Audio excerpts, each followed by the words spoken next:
to the BJ Show. Let's rock and roll. Rock and roll. Come on, everybody. Let's lose control.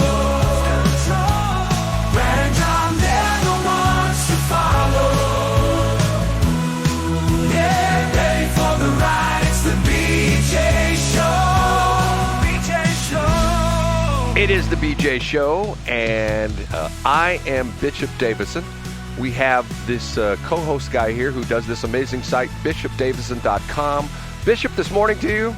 Good morning to you. I love that your morning is influenced by the great Scott Cups. For folks who don't know, who are listening on the YouTube version, who don't know that, previous to us going on the air this morning, there was a best of show that was playing from 6 a.m. to 7 a.m.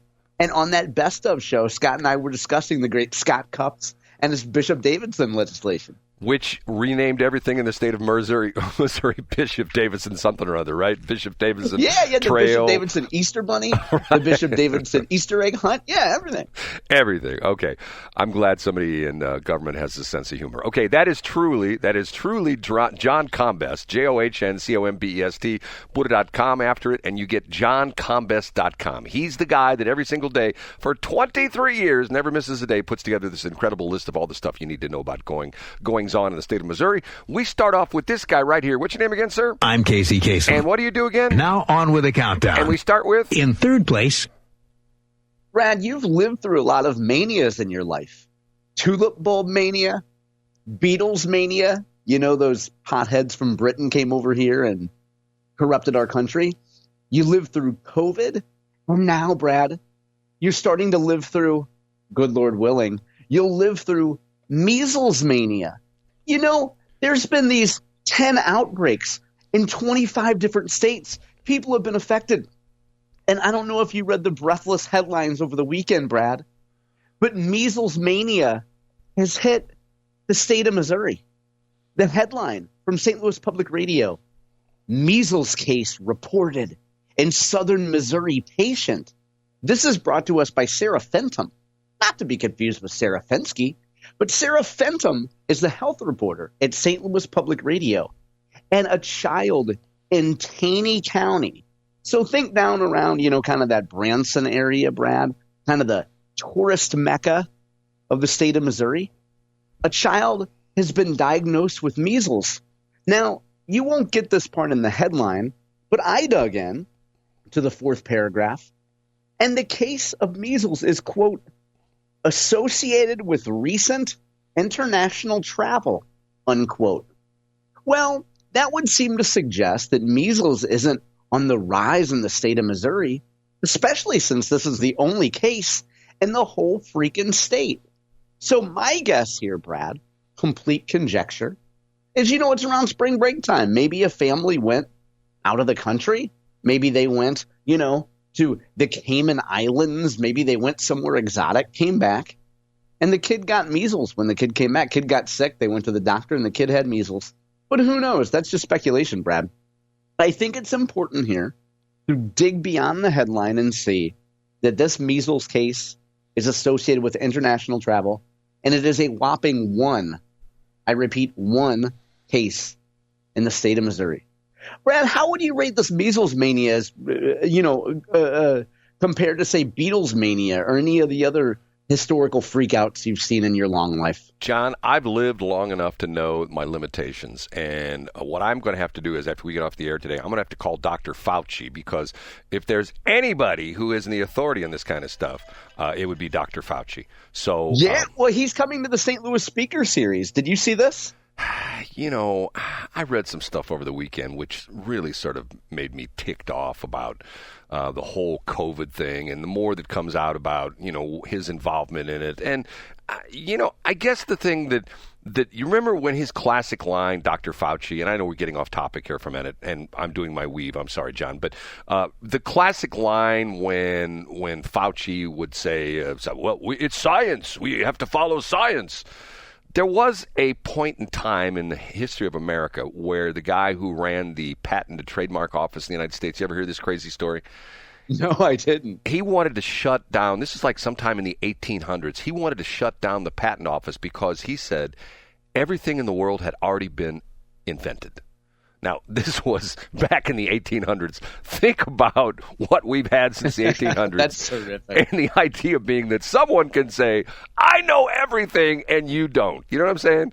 And I guess that's my point with the Dr. Fauci Did thing. you happen to see, too, have you gone to covid.gov lately? Yeah, I read that story. It's totally Isn't changed. that incredible? Yeah, it used to be. For those of you don't know what we're talking about, the Trump administration has reworked the website, which used to be sort of a gloom and doom website. Oh, don't do this and don't do that and be careful about this. And now turned it into sort of historical perspective of how we all sort of got duped by the previous administration, which is sort of interesting. And it just says at the very top, it says lab leak. Right. And then it lays out the Yes. official case of what actually happened with Yes, COVID. and the crazy part of this is, I think, didn't the FBI essentially come out and somewhat officially say, yeah, it came from that lab in Wuhan? Wasn't that the? Yeah, it was. I believe it was either the Department of Defense. Department of Defense or Department of Homeland Security. It was the Biden administration that acknowledged that it was a lab leak for sure. Yeah. Okay. Yeah. Okay, we ready for number 2? We sure are. Up a notch to number 2. You and I have spoken a lot about the joy of voting absentee. Now, Brad, you don't vote anymore because you are an objective journalist, so you don't vote anymore. I happen to vote, and I vote absentee. I vote in-person absentee. Early in the election, I guess. I guess I should say, to be more accurate, I engage in the early voting process. But some people still vote absentee. Some people still mail in their ballots. And in St. Louis County last year, 1,300, that's 1,300 ballots, were rejected by the St. Louis County Board of Election Commissioners because the outside of their envelope was incorrect. The outside of their mail-in absentee ballot was incorrect. That means they either failed to give a proper signature, like a legible signature on the outside of the envelope, or they failed to get their absentee ballot notarized on the outside. State Senator Tracy McCreery has a fix to this. And I should point out that all this information and the story is from Marshall Griffin from MissouriNet. I have a link up today. Tracy McCreery, state senator who lives in Olivet, represents kind of a mid-county district in the state Senate, has a fix for that. Her idea is that, for starters, we would take those absentee ballots that are marked incorrectly, where the outside of the ballot is incorrect. Let's say it hasn't been notarized. The county election board would receive these ballots ahead of the election, then make an attempt to contact the voter and let them know, hey, your ballot's wrong. You need to come in here and actually get your ballot notarized or acknowledge that you actually filled this ballot out. Now, Brad, there's a lot of logistical things that will go into this, and we could probably drill down into this further in a minute or two. But if you look at the existing process, if you were to, for example, Brad, vote via mail and you would mail in your ballot and it was wrong, you forgot to sign it, or it doesn't look like there's actually an ink mark there, like maybe there's some kind of a smudge, or you didn't get it properly notarized by someone, the election board would take the ballot, disregard it, and you would probably think that you actually voted in that election, and you didn't vote. And you wouldn't know that unless you looked up on the election board records and saw that your vote was not recorded for that election. So there's clearly a problem going on now. And Tracy McCreery's bill seeks to address that. The curious part that I thought was really interesting, when I first heard the story, I thought, well, geez, there's going to be a lot of knee-jerk Republican opposition to this. Because generally, Republicans oppose mail-in ballots, making it easier for there to be a little bit more maybe sketchiness or fraud in this process. Senator McCreery notes that she's got the support of State Senator Denny Hoskins, not State Senator, Secretary of State Denny Hoskins' office in this. They oversee all elections in the state of Missouri. And Senator McCreery notes that Hoskins wanted to make sure that there was still ballot integrity. So, for example, no one at the election board will actually open up the envelope and see how you voted. And also the ballot will remain in custody of the local election authority, whether it's the St. Charles County Election Board or whether it's your local county clerk's office. So I think there will be a lot of people who will try to nitpick at this bill. And I say that in not necessarily a negative way, but they'll try to drill down into, conceivable things that could happen here or problems with this bill. And that's a good thing. I would guess that Senator McCreery would be open to those criticisms. But I think it addresses an important point, Brad. If in St. Louis County we had 1,300 people thought that they went through all the right steps to vote, and then their vote got rejected because they made a mistake on the envelope, someone needs to fix that. I find it interesting that we have essentially two levels of signature approval or disapproval, or whatever you want to call it, where now that we have DocuSign and things like that, and not only that, in our legal system, the state of Missouri has gone with most other states where the legal system through the Missouri CaseNet system, everything is filed online. I shouldn't say everything, but most attorneys file most of their briefs and whatever they're doing online, which does not require a signature anymore. And don't you find it interesting that in one part of our legal system, being the voting thing, like you talked about this absentee ballot, it has to be not signed and notarized and stuff like that, and yet the attorneys can just file off lawsuits and not have to sign anything, or you can just now sign things online where you DocuSign it. You don't you see a little bit of hypocrisy in this whole situation, John? I think so. I think it's because generally the right to vote and the sanctity of the vote is considered of the highest value, of the highest level. And also, Brad, I think it would be easier if every voter just had an auto pen and you could have somebody just come into your office and sign stuff for you. Yes, the auto Wouldn't that pen. make it a lot easier? I do think that this legislation, this goes to show, for Senator Tracy McCreery, this goes to show, Brad, you won't see her on Facebook or on X or on Instagram doing a lot of the show-offy type stuff. You won't see her trying to engagement farm, rage posting so that people tell her how great she is or how much she sucks or whatever type of engagement people like to get on social media. She just goes out and gets work done. She was a special guest on Scott Fawn's This Week in Missouri Politics, and you'll appreciate this, Brad. She was talking about the Ameren and Evergy and big utility company utility bill, and she made the bill a little bit better. She put some protections in there for seniors, for low-income folks. And I thought she said something which was not just interesting, but I think it's instructive to other legislators. Because she's a Democrat, she said, look, this bill was going to pass. As the great Eni Kamosi said, and here comes the hot stepper, fait accompli. She knew that it was going to pass. So she just had to do what she could do to try to make a bad bill a little bit better for seniors. Now, McCreery ended up voting against the bill anyway because, she opposes the whole thing.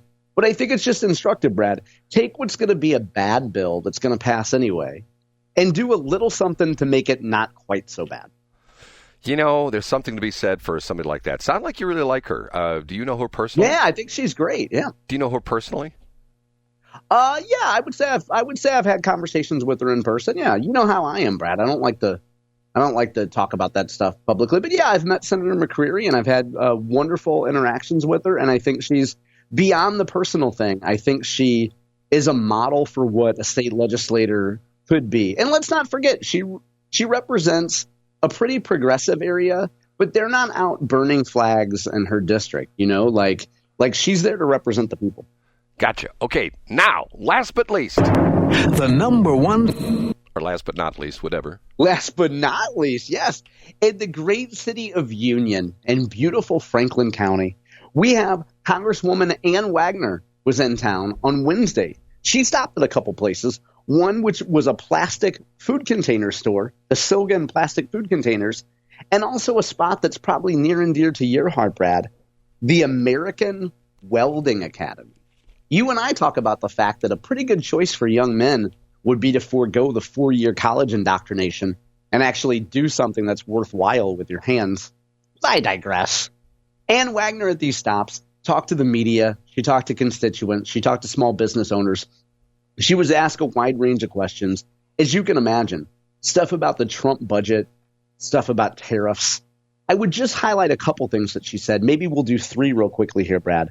The first one, as it relates to tariffs, she says that she knows that Donald Trump likes to use these as a negotiation tactic She understands that now he's going out there and attempting to cut individual deals with, I believe it's 75 different countries. Her point on tariffs is that she says that she has talked to the president about her concerns of what this would mean to the American farmer, particularly the Missouri farmer, and what tariffs would do here. So she touched on, go ahead. Did you start to say something, Brad? No, I didn't say anything. I'm sorry. Oh, okay. I thought you started to say something. No. Also, she talked about the entitlement piece, and she says she will not support any cuts to Medicaid or Medicare, period. So a lot of the Democrats' hysteria is that everything involving DOGE and everything involving Trump's big, beautiful budget will eventually lead to cuts in Medicare and Medicaid. And Wagner says she absolutely does not support any cuts to either of those programs.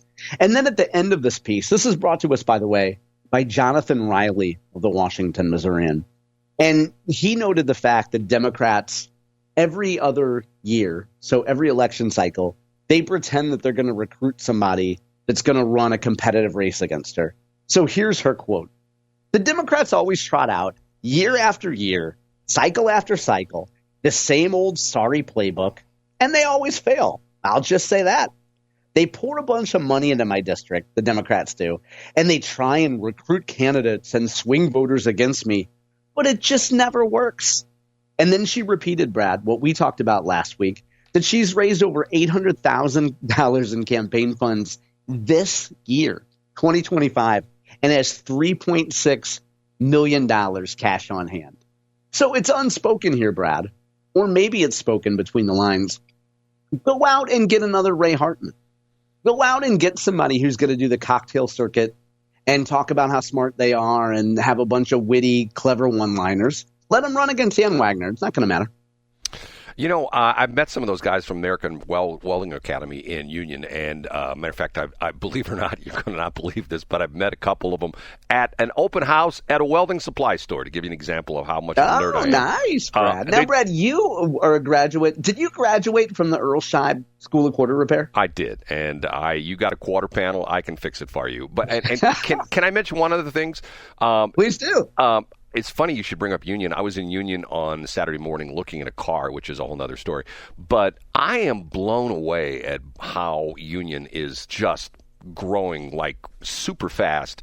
And what's interesting about it is at one point in time, Union was about half the size of Washington. If you know that area, there's a lot of rivalry between Union and Washington. And I was going to this guy's house, following it on my map program, and going through some areas. That's a new subdivision. That's a new subdivision. That's a new subdivision. It now, I think the latest census, it's almost to the point where Union and Washington, population-wise, are almost the same size, which is sort of interesting because, like I said, Union was always much smaller than Washington. A lot of good things going on in Union, and that's one of the communities that a lot of people, who are moving out of St. Louis County. We talk about people obviously moving into St. Charles County quite often, but that area in Franklin County and also like in the Arnold area in Jefferson County, if you haven't been in those areas in a while, you will be amazed at how much progress and everything that's going on in those areas, which I think is good, to be honest with you. And my favorite part of Union, Brad, is as of 3 weeks ago, thanks to the work that you did, the good folks of Union can now hear us from 7 to 8 a.m. on 104.5 FM. Whereas previously they might not have been able to. You're exactly right. You drive around Union, you can hear us just fine. So that's the thing. Okay, John, we have to take a break. We're going to be back. We're going to take a break, and we will come back with... Did I get you there? Were you saying, what's Brad going to say next? I'm waiting. I have bated breath. Not like the fish bait, but like the baited, B-A-T-E-D. We're going to come back with B Block.